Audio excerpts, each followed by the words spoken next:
आलिही व अस्हाबिही व अज़वाजिही व इतरतिही व औलियाई उम्मतिही अजमाइन। अम्मा बाद फ़अऊज़ु बिल्लाहि मिनश्शैतानिर्रजीम। बिस्मिल्लाहिर्रहमानिर्रहीम। रदियल्लाहु अन्हुम व रदू अन्हु। सदक़ल्लाहु मौलानल अज़ीम। इन्नल्लाह व मलाइकतहु युसल्लूना अलन नबी। या अय्युहल्लज़ीना आमनू सल्लु अलैहि व सल्लिमू तस्लीमा। अस्सलातु वस्सलामु अलैका या रसूलल्लाह व अला आलिका व अस्हाबिका या हबीबल्लाह। अस्सलातु वस्सलामु अलैका या सय्यदी या खतीबल अंबिया वल मुरसलीन व अला आलिका व अस्हाबिका या रहमतल लिल आलमीन। अल्लाह रब्बुल इज़्ज़त की हम्द व सना के बाद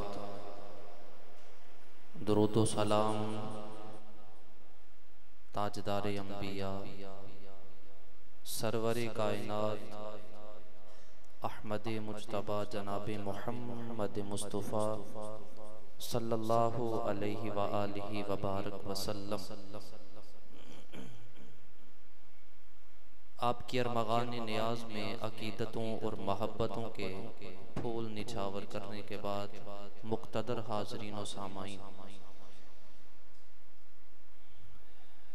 यकम मुहर्रमुल हराम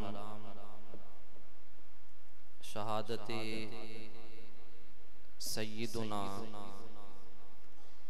उमर फारूक रदियल्लाहु ताला अन्हु, आज उसी हवाले से गुफ्तगू करूंगा कि उमर कौन है। हुजूर ने इरशाद फरमाया उमर वो है कि अगर शैतान देख ले तो शैतान रास्ता बदल लेता है। उमर कौन है? फरमाया उमर वो है जो सिराज अहलिल जन्ना, जो जन्नत का सूरज होगा। उमर कौन है? फरमाया उमर वो है कि जिससे शैतान कोसों दूर भाग जाते हैं। आपका नाम उमर है और आपकी कोनियत अबू हफ्स। तकरीबन जो वाक़या फ़ील हुआ उसके 13 साल बाद आपकी विलादत बासादत हुई। सैयदना उमर फारूक रदियल्लाहु ताला अन्हु आपके इस्लाम लाने का वाक़या बड़ा दिलचस्प वाक़या है कि किस इरादा से घर से निकलते हैं और फिर जब इल्म होता है कि मेरी बहन ने और मेरे बहनोई ने इस्लाम कबूल कर लिया तो फिर किस तरह हुजूर के कदमों में जाके गिरते हैं। वाक़या बड़ा तावील है, वक़्त इतना नहीं कि मुकम्मल वाक़या बयान करूं आपके सामने।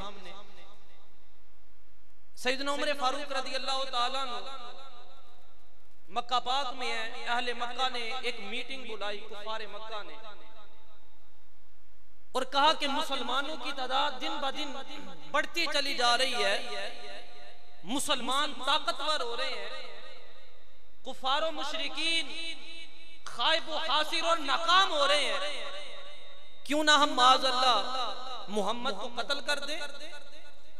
जब ये प्लानिंग तैयार हो रही थी, जब ये मीटिंग हो रही है, तो एक मलून कहने लगा कि मोहम्मद को कौन कत्ल करेगा। उमर फारूक खड़े हुए, कहा मैं कत्ल करके आता हूं। तलवार पकड़ी, नीलाम में डाली और जा रहे हैं हुजूर को कत्ल करने के लिए। माज़अल्लाह। रस्ते में अबू नुऐम मिला, उसने कहा कि ए उमर कहां जा रहे हो? कहा कि आज मैं मोहम्मद को कत्ल कर दूंगा, जिसने हमारे अरब में, मक्का में मुसलमानियत को उरूज दे दिया है। हम कुफार तो पसेपा हो गए, हमारी कोई सुनता नहीं है, आज मैं मोहम्मद को कत्ल करके आऊंगा। अबू नुऐम कहने लगे कि अगर तू हुजूर को कत्ल करेगा, आपको शहीद करेगा, तो तुझे कौन छोड़ेगा? कहा कि बनु हाशिम और बनु नजीर तेरे दुश्मन बन जाएंगे। उमर फारूक समझ गए, कहा कि ए नुऐम तूने भी इस्लाम कबूल किया है? तो अबू नुऐम कहने लगे कि मैंने नहीं बल्कि घर जाके देख, आपकी बहन और बहनोई उन्होंने भी इस्लाम कबूल कर लिया है। आपने कहा पहले मैं घर जाके देखता हूं। जब घर गए, हज़रत खब्बाब रज़ी अल्लाह ताला अन्हु दरवाजे पे खड़े हैं और अंदर सईद बिन ज़ैद रज़ी अल्लाह ताला अन्हु और हजरत फातिमा, ये उमर फारूक की बहन है, वो अंदर तिलावत कर रही हैं, कुरान की तिलावत हो रही है।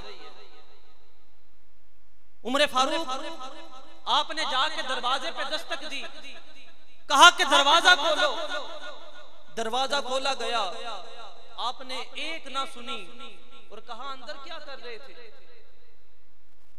फातिमा ने बड़ी टाल मटोल की, आपकी जो बहन थी, लेकिन आपने बिल्कुल ना सुनी और कहा अंदर क्या कर रहे थे? जब पता चला कुरान की तिलावत कर रहे हैं तो आपने उनको मारना और पीटना शुरू कर दिया। जब मार मार के थक गए, निढाल हो गए, तो हज़रत सईद बिन ज़ैद जो उमर फारूक के बहनोई थे और आपकी बहन, वो कहने लगी है उमर, हमारे जिस्म का आखिरी कतरा जमीन पर गिर सकता है, लेकिन अब रूह मोहम्मदी इस दिल से नहीं निकल सकती। अब ये जो इस्लाम हमारे दिल में दाखिल हो गया है, अब इस्लाम को किस तरह हमारे सीनों से निकालोगे? कहा है उमर अब इस्लाम नहीं निकाल सकते। हज़रत उमर फारूक आपने कहा कि इतना मजबूत ईमान हो गया, अबाओ अजदाद का जीन छोड़ दिया। कहा वो कुरान मुझे भी ला के दो। कहा भी आप नापाक है, कुरान को छू नहीं सकते, पहले गुस्ल करें। पहले गुस्ल किया, फिर कुरान सामने खोला, और जब कुरान सामने खोला तो आयत लिखी हुई थी, इन्ननी अनल्लाहु ला इलाहा इल्ला अना फाबुदनी। जब ये आयत पढ़ी, कहा मुझे हुजूर की बारगाह में ले जाओ। वहां आका अलैहिस्सलातु वस्सलाम दुआ फरमा रहे हैं कि या अल्लाह, उमर फारूक के जरिए या अबू जहल बिन हशाम के जरिए इस्लाम को मदद और नुसरत अता फरमा, इन दोनों में से एक के जरिए। तो अल्लाह रब्बुल इज़्ज़त ने जिसका इंतखाब किया वो सय्यदुना उमर फारूक रज़ी अल्लाह ताला अन्हु। आपके जरिए इस्लाम को मदद और नुसरत मिली, क्योंकि आपका एक बहुत बड़ा हल्का अहबाब था मक्का पाक में, तो आपके जरिए इस्लाम को मदद और नुसरत मिली। रिवायात बेशुमार है। आका अलैहिस्सलातु वस्सलाम एक दफ़ा अपने सिहाबा में बैठे हुए हैं, आका करीम ने 4 सवाल किए अपने असहाब से। 4 सवाल किए कि आज कौन कौन ये काम करके आया है। आप सोचें कि सिहाबा बैठे हुए हैं, अगर हम यहाँ पे किसी से सवाल करें तो शायद कोई एक बंदा उठे, लेकिन हुजूर सवाल कर रहे हैं तो सबकत कौन लेके गया? आका अलैहिस्सलातु वस्सलाम ने अपने सिहाबा से सवाल किया, क्या मेरे सिहाबा आज कौन सा ऐसा बंदा है जो एक जनाजा पढ़ के आया है? सैयदना उमर फारूक रज़ी अल्लाह ताला अन्हु आप खड़े हुए, अर्ज किया, या रसूल अल्लाह सल्लल्लाहु अलैहि वसल्लम मैं जनाजा पढ़ के आया। हुजूर ने कहा बैठ जा। फिर सवाल किया, मेरे सिहाबा में कौन ऐसा बंदा बैठा है जो आज किसी मरीज की इयादत करके आया है? काला उमर वाना, उमर फारूक खड़े हुए, अर्ज किया, या रसूल अल्लाह मैं करके आया हूं। हुजूर ने तीसरा सवाल किया। हुजूर ने सवाल क्या किया? फरमाया कौन ऐसा सिहाबी मेरा बैठा हुआ है जिसने आज सदका किया है? काला उमर आना, उमर फिर खड़े हुए, अर्ज किया मैं सदका भी करके आया हूं, जनाजा भी पढ़ा है, मरीज की इयादत भी की है, सदका भी किया है। हुजूर ने चौथा सवाल किया। हुजूर ने कहा कि ऐ मेरे सिहाबा, तुम सभी बैठे हुए हो, सवालात के जवाबात वो उमर दे रहा है, तुम में से ऐसा कौन बंदा है जिसने आज सुबह रोजे की हालत में की है? कौन ऐसा बंदा है? फिर उमर फारूक खड़े हुए, अर्ज किया या रसूलल्लाह आज मैं रोजे की हालत में भी।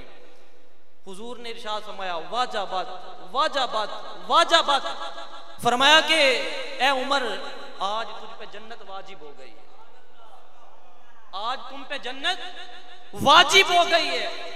और सवालात के जवाबात किसने दिए? उमर फारूक रदी अल्लाह ताला अन्हु ने। रिवायात में आपकी शान, आपकी अजमत, आपका मर्तबा, आपका मकाम बड़ा बुलंद है। खलीफा दूम सैयदना उमर फारूक रदी अल्लाह ताला अन्हु, आप हक और बातिल में फर्क करने वाले हैं। इसी वजह से आपको फारूक कहा जाता है और आपके बाप का नाम खत्ताब है। एक हदीस पाक में आता है कि हजरत अब्दुल्ला बिन अब्बास रदी अल्लाह ताला अन्हु, आप इस हदीस के रावी हैं। आप फरमाते हैं कि उन्हीं के घर में, अब्दुल्ला बिन अब्बास के घर में एक परनाला था और उस परनाले का जो मुंह था वो गली की तरफ था और वहां से उमर फारूक का गुजर हुआ करता था। उमर फारूक वहां से गुजरा करते थे। एक दिन ऐन जुम्मे का वक्त है और वहां ऊपर किसी ने मुर्गी को ज़िबा किया और जब मुर्गी ज़िबा की गई, परनाले से उसका खून नीचे गिर रहा था। उमर फारूक नीचे से गुजर रहे हैं, आपके कपड़े नापाक हो गए खून गिरने से। जब कपड़े नापाक हुए, वापिस घर गए, जाके अपने कपड़ों को तब्दील किया और जुम्मा पढ़ने के बाद कहा कि इस परनाले को उखाड़ दिया जाए। वो परनाला उखड़ गया, उसको उखाड़ दिया गया। अब जब पता चला अब्दुल्ला बिन अब्बास को कि उमर फारूक ने परनाला उखाड़ दिया है, आपने हुक्म दिया है कि परनाले को उखाड़ दो, आप उमर फारूक की बारगाह में गए, कहा कि ए उमर तुम्हें इल्म नहीं है कि वो परनाला किसने लगाया था? वो खुद हुजूर ने अपने हाथों से परनाला लगाया था, तुम कौन होते उखाड़ने वाले? जब इतनी बात का पता चला कि हुजूर ने परनाला लगाया है और मैंने परनाला उखाड़ दिया है, उसी वक्त कहा कि आप मेरे कंधों पे सवार हो और जब तक परनाला नहीं लगता आप मेरे कंधों पे सवार हो के परनाला लगाएंगे। देखिए हुजूर से इतनी मोहब्बत, इतना इश्क, इतना प्यार कि जिस चीज को हुजूर ने मस कर दिया है, क्या किसी की हिम्मत के उस चीज को उखाड़ के दिखाए? अल्लाह रब्बुल इज्जत ने सैयदना उमर फारूक रदी अल्लाह ताला अन्हु आपके दिल को इस्लाम की दौलत से और हुब्बुल ईमान से आपके दिल को सरशार कर दिया। आज भी जब उमर का नाम आता है तो दिल लर्ज जाता है। आपके नाम में इतनी हैबत है, जब आपके नाम में इतनी हैबत है तो आप, जिसने आपको देखा होगा वो किस तरह डरता होगा। अल्लाह रब्बुल इज़्ज़त के हुजूर दुआ है कि अल्लाह ताला आका अलैहिस्सलातु वस्सलाम के नालैन के तसद्दुक हम सब हाजिरीन के सगीरा कबीरा गुनाहों को माफ़ फरमाए। मोहब्बत सिहाबा और मोहब्बत अहले बैत, मोहब्बत औलिया हमारे सीनों में पेवस्त करे। आमीन। वमा अलैया इल्लल बलागुल मुबीन।